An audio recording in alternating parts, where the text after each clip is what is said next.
তো যেদিন আমি কাজ করি তাড়াতাড়ি করে এসে কী কী রান্না করি আজকে হচ্ছে সেগুলো। আজকে ছিল আমার ওয়ার্কিং ডে, দ্যাটস ওয়াই আমি বাসায় আসতে লেট করেছি। দেন বাসায় এসে তাড়াতাড়ি আমি ভাত রান্না করে নিলাম।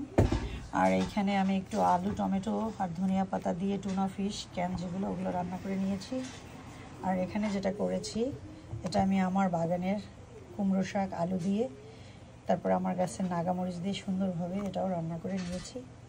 তো খুবই সিম্পল করেছি, বিকজ বাচ্চারা ভীষণ হাংরি, তারা খাবে, তারা ডিনার করবে, এই জন্য তারা দিনে ইয়েস মাম্মি, তারা আজকে দুপুরে তার ড্যাডির সাথে পিজা খেয়েছিল।